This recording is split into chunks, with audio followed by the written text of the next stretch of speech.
CM Revanth పాలనపై BRS working president మాజీ మంత్రి కేటీఆర్ నిప్పులు చెరిగారు. ప్రకటనలు కాదు తొలుత పథకాలు అమలు చేయాలంటూ కౌంటర్ అటాక్ చేశారు. కోతలు కాదు కూతలు కాదు చేతలు కావాలంటూ చురకలంటించారు. ఎన్నికల హామీల్లో భాగంగా ఎకరాకు 15,000 రూపాయలు ఇస్తామని ఉదరగొట్టారంటూ ఎక్స్ వేదికగా గుర్తు చేశారు.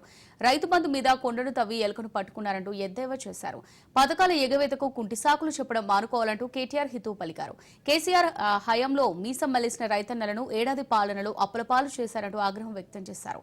సాగునీరు అందుతుందో లేదో, కరెంటు వస్తుందో లేదో, పెట్టుబడికి తగిన దిగుబడి వస్తుందో లేదో ఇప్పటికైనా కళ్ళు తెరిచి ప్రపంచానికి అన్నం పెట్టే రైతన్నకు భరోసా ఇవ్వాలంటూ ప్రభుత్వానికి సూచించారు.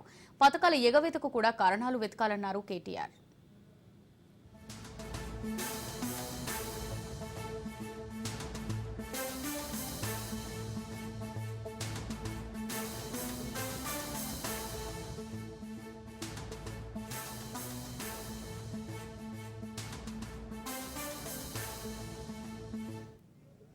రైట్ గా దీనికి సంబంధించి మరిన్ని డీటెయిల్స్ మా బ్యూరో చీఫ్ రాజ్రెడ్డి అందిస్తారు. రాజ్రెడ్డి,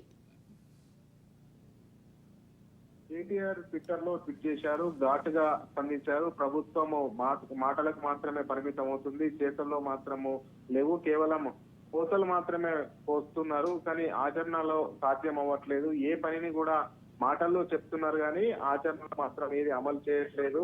రైతులకు తీవ్ర ఇబ్బందిని గురి చేస్తున్నారు. రైతులకు ఇచ్చినటువంటి హామీలను కూడా నెరవేర్చుకోవట్లేదు.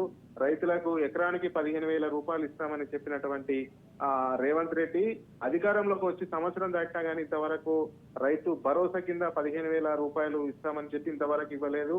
అర్హులకు అమలు కోసం మంత్రివర్గ ఉపసంఘ సభలు సమావేశాలను పెట్టి కాలయాపన చేస్తున్నారు తప్ప రైతులకు చేసింది ఏం లేదు. కొండను తవ్వి ఎలుకను పట్టినట్టుంది అనేది కూడా అతను ఘాటుగానే ట్వీట్ చేశారు. మొత్తానికి చూసుకున్నట్టయితే కాంగ్రెస్ వైఫల్యాలను ఎండగట్టడము, కాంగ్రెస్ ఇచ్చినటువంటి హామీలు నెరవేర్చుకోవట్లేదు అనేది విమర్శలు చేస్తున్నారు. అంతేకాకుండా ప్రపంచానికి అన్నం పెట్టే రైతు కూడా భరోసా ఇచ్చి అలాంటి భరోసాను కూడా అమలు చేయట్లేదు అనేది కూడా విమర్శలు చేస్తున్నారు. ముఖ్యంగా కాంగ్రెస్ కేవలం మాటలకు మాత్రమే పరిమితం అవుతుంది, చేతలకు పరిమితం అవ్వట్లేదు అనే విమర్శలను అయితే పెద్ద ఎత్తున చేస్తున్నాడు.